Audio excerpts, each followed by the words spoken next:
এই কনকনে ঠান্ডায় সকালে জলখাবার হোক বা রাতে এইরকম একটু গরম গরম রাধাবল্লভী পেলে কে না খুশি হয়। নমস্কার বন্ধুরা, রসনালয়ে আপনাদের অনেক স্বাগত। আজ আমি আপনাদের সঙ্গে শেয়ার করব রাধাবল্লভীর রেসিপি। তো চলুন শুরু করি। তার জন্য আমি এখানে 250 গ্রাম মতো বিউলির ডাল আগের দিন রাত্রে ভিজতে দিয়েছিলাম।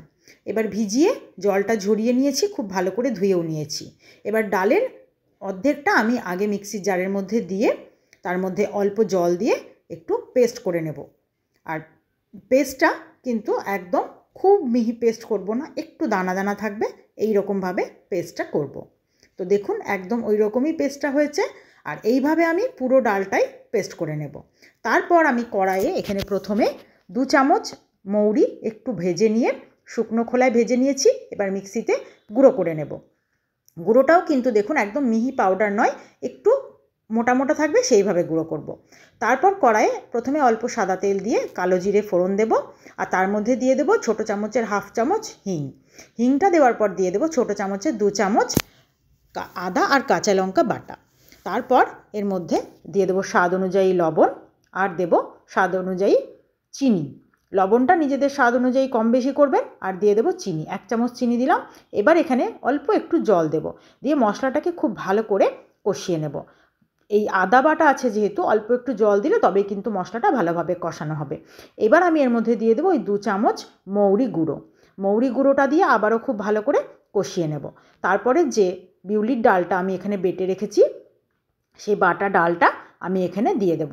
আর যতটা বেটেছি সবটাই দেব, আর একটু অল্প রাখবো। তো এই 2-3 চামচ মতো, কি খুব বেশি হলে 4 চামচ, ব্যাস ওইটুকু এই যে রেখে দিয়েছি। এই রাখাটা আমার পরে কাজে লাগবে। এবার যে ডালটা আমি এখানে কড়াই দিয়েছি, খুব ভালো করে আমি এটাকে আস্তে আস্তে শুকিয়ে নেব। এর মধ্যে কিন্তু স্বাদ অনুযায়ী লবণ চিনি সব দেওয়া হয়ে গেছে। এবার খুব ভালোভাবে এটাকে নাড়তে নাড়তে কম আঁচে আস্তে আস্তে নাড়তে হবে। যতক্ষণ না এর ভেতরের যে জলটা আছে সেটা যতক্ষণ না শুকোচ্ছে, খুব ভালোভাবে আস্তে আস্তে নেড়ে যেতে হবে। নতুন পুরনো সকল বন্ধুকে আমার চ্যানেলে স্বাগত জানিয়ে যে সকল বন্ধুরা নিয়মিত আমার ভিডিও দেখছেন, আমার সাথে আছেন, তাদেরকে আমার অসংখ্য ধন্যবাদ। আর যে সকল বন্ধুরা আজকেই আমার ভিডিও দেখছেন প্রথম, এখনও চ্যানেলটি সাবস্ক্রাইব করা হয়নি, তারা প্লিজ চ্যানেলটি সাবস্ক্রাইব করে পাশে থাকা বেল আইকনটি প্রেস করে দেবেন। নতুন নতুন ভিডিওর নোটিফিকেশান সব আগে আপনাদের কাছে পৌঁছে যাবে। আর যে সকল বন্ধুরা ফেসবুক পেজ থেকে আমার ভিডিওটি দেখছেন, তারা অবশ্যই পেজটি ফলো করে দেবেন এরকম সুন্দর সুন্দর রেসিপি পাওয়ার জন্য। এরপর আমি পুরটাকে একটা বাটিতে ঠান্ডা করতে দিয়ে এখানে নিয়ে নিলাম মেজারিং কাপের 2 কাপ ময়দা। আমি শুধু ময়দা দিয়েছি। আর দিয়ে দিলাম ছোটো চামচের 1.5 চামচ আদা কাঁচা লঙ্কা বাটা, স্বাদ অনুযায়ী লবণ আর একটু চিনি। এবার আমি এর মধ্যে দিয়ে দেব একটু মৌরি গুঁড়ো। মৌরি গুঁড়ো যেটুকু দিয়েছি ওর মধ্যে, আর বাকি রেখেছিলাম সেটা দিয়ে দিলাম এর মধ্যে। এবার দিয়ে দেবো বেশ অনেকটা পরিমাণে ময়ানের জন্য তেল। আর তেলটা দেওয়া হয়ে গেলে দিয়ে দেবো যে বিউলির ডাল বাটাটা রেখেছিলাম, সেই বাকি বিউলির ডাল বাটাটা সবটাই আমি এই ময়দার মধ্যে দিয়ে দেবো। এখানে আমার ওই 3 থেকে 4 চামচ মতো ছিল। সবটা ময়দার সঙ্গে মিশিয়ে এবার যা যা উপকরণ দিয়েছি ময়দার মধ্যে সব কিছু খুব ভালোভাবে আগে শুকনো মিশিয়ে নেব। খুব ভালোভাবে ময়দার সঙ্গে এগুলোকে মেশাতে হবে। আর মেশানো হয়ে গেলে তারপর আস্তে আস্তে অল্প করে জল দিয়ে ময়দাটা মাখতে হবে। যেহেতু বিউলির ডাল বাটা দেওয়া আছে, তাই জল কিন্তু খুব বেশি এতে লাগবে না। সেই বুঝে প্রথম থেকেই অল্প অল্প করে জলটা দেবেন, যেন কোনোভাবে ময়দাটা একদম নরম না হয়ে যায়। তো এবার আমি আস্তে আস্তে অল্প করে জল দেব, যেন অল্প অল্প করে খুব ভালোভাবে মাখতে পারি। আর খুব ধৈর্য ধরে ময়দাটা মাখতে হবে। এই ময়দার স্বাদটা তাই হবে একদম আলাদা। তাই খুব ভালোভাবে ময়দাটাকে আস্তে আস্তে নরম যেন না হয় সেইটা বুঝে এইভাবে মুঠি বেঁধে বেঁধে খুব ভালো করে এটাকে ডলে ডলে মাখতে হবে। মাখাটা ধৈর্য ধরে করলে কিন্তু যে কোনো ময়দার ভাজা জিনিস কিন্তু সবসময় স্বাদ ভালো হয়। এবার ময়দাটাকে এইভাবে মেখে নিয়ে আমি ওপর থেকে একটু সাদা তেল এর গায়ে ভালো করে বুলিয়ে দেব, যেন ময়দাটা কোনোভাবে শুকিয়ে না যায়। এবার ময়দাটাকে এইভাবে তেল দিয়ে ভালো করে বুলিয়ে নিয়ে আমি একটা চাপা ঢাকা এর ওপরে দিয়ে এটাকে আধ ঘন্টা রেস্টে রেখে দেব। আমি এখানে কাঁচের বাটিটা দিয়ে ঢেকে আধ ঘন্টা রেস্টে রেখে দিয়েছিলাম। তারপর ঢাকাটা খুলে নিয়ে আমি এটাকে আবারও একটু ভালো করে হাত দিয়ে ডলে নেব। যে একটুখানি দেখুন বেশ ময়দাটা সুন্দরভাবে সেট হয়েছে, সেটাকে আবারও লেচি কাটার আগে খুব ভালোভাবে একটু ডলে নিতে হবে। ডলে নিয়ে আমি এটাকে ছোট ছোট আমার যতটা সাইজ প্রয়োজন সেইভাবে লেচিগুলো কেটে নেব।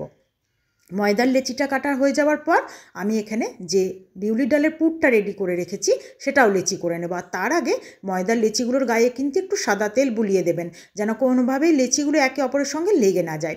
এবার বিউলির ডালের লেচিগুলো করে নেব। তাহলে কি হবে, প্রত্যেকটা লেচির মধ্যে কিন্তু সুন্দরভাবে সমপরিমাণ পুরটা যাবে। এবার আমি ময়দার লেচিগুলোকে এরকম বাটির মতো তৈরি করে নিয়ে তার মধ্যে বিউলির ডালের পুরটা দিয়ে খুব ভালো করে এইভাবে বন্ধ করে গোল গোল করে লেচিটা তৈরি করে নেব। প্রত্যেকটা লেচি এইভাবে তৈরি করে নিয়ে তারপর আমি চলে যাব সেগুলো বেলতে।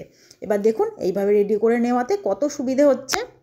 এবার ঠিক এইভাবে প্রত্যেকটা পুর আমি একটার পর একটা সব রেডি করে তারপর আমি এবার বেলতে চলে যাব। বেলার আগে কিন্তু প্রথমেই চাকতা বেলনা একটু ভালো করে তেল বুলিয়ে নেব। তারপর দেখুন প্রত্যেকটা লেচির গায়ে কিন্তু তেল দেওয়া আছে, যেন একে অপরের সঙ্গে লেগে না যায়। আর ওদিকে আমি কড়াইয়েও তেল গরম করতে দিয়ে দিয়েছি। তেলটা খুব ভালোভাবে গরম করতে হবে। তেল গরম ঠিকঠাক না হলে কিন্তু এই রাধাবল্লভীগুলো একদম ফুলবে না। তাই খুব ভালোভাবে তেলটা গরম করে নেব। এবার সুন্দর করে এরকম করে বেলে নিতে হবে, যেন দেখতেও সুন্দর লাগে। সেইভাবে বেলে নিয়ে আমি এবার একটা একটা করে রাধাবল্লভীগুলো ভেজে নেব। আর ভেজে নিয়ে কড়াইয়ে কিন্তু যখন রাধাবল্লভীটা দেবেন তখন কিন্তু কড়াইয়ে ওপর থেকে এইভাবে তেলটা, গরম তেল যখন দেবেন দেখবেন কি সুন্দর ফুলে উঠেছে। আর ফুলে ওঠা দেখে আপনারা বুঝতে পারছেন এটা কতটা খাস্তা আর কতটা সুস্বাদু হয়েছে। আপনারাও এইভাবে বাড়িতে রাধাবল্লভী তৈরি করে খেয়ে দেখুন, আশা করি খুব ভালো লাগবে। আর রেসিপি ভালো লাগলে কিন্তু অবশ্যই লাইক, শেয়ার ও কমেন্ট করতে ভুলবেন না। আজকের ভিডিও এই পর্যন্তই। ধন্যবাদ।